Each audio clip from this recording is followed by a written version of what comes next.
Hello, Empuraan എന്ന ചിത്രത്തിൻ്റെ മൂന്നാം ദിവസത്തെ ബാംഗ്ലൂർ ബോക്സ് ഓഫീസ് കളക്ഷൻ റിപ്പോർട്ടാണ് ഇന്ന് നോക്കാൻ പോകുന്നത്.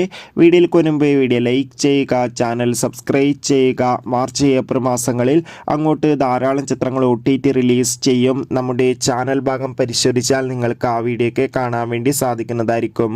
മോഹൻലാൽ, പൃഥ്വിരാജ്, മഞ്ജു വാര്യർ, ടൊവിനോ തോമസ് എന്നൊക്കെ പ്രധാന കഥാപാത്രങ്ങളായി പൃഥ്വിരാജിൻ്റെ സംവിധാനത്തിൽ മാർച്ച് 27 റിലീസിനെത്തിയ ചിത്രമായിരുന്നു എമ്പുരാൻ.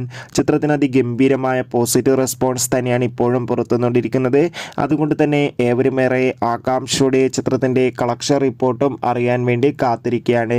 ഫൈനലി ചിത്രത്തിൻ്റെ മൂന്നാം ദിവസത്തെ ബാംഗ്ലൂർ ബോക്സ് ഓഫീസ് കളക്ഷൻ റിപ്പോർട്ടൊക്കെ പുറത്തുവന്നിരിക്കുകയാണ്.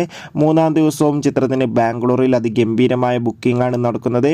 അതുകൊണ്ട് തന്നെ ഇന്ന് മാത്രം ബാംഗ്ലൂരിൽ നിന്ന് ഏകദേശം 2.5 കോടിക്കടുത്ത് വരെ കളക്ഷൻ നേടിയെടുക്കാൻ വേണ്ടി സാധിക്കുമെന്ന് ട്രാക്കിംഗ് റിപ്പോർട്ടുകൾ സൂചിപ്പിക്കുകയാണ്. എന്തായാലും എമ്പുരാൻ എന്ന ചിത്രത്തിൻ്റെ കൂടുതൽ ബോക്സ് ഓഫീസ് കളക്ഷൻ റിപ്പോർട്ടിനായി കാത്തിരിക്കാം. ചിത്രം കണ്ടവരുടെ അഭിപ്രായം കമൻറ്റ് ചെയ്യൂ. Bye bye.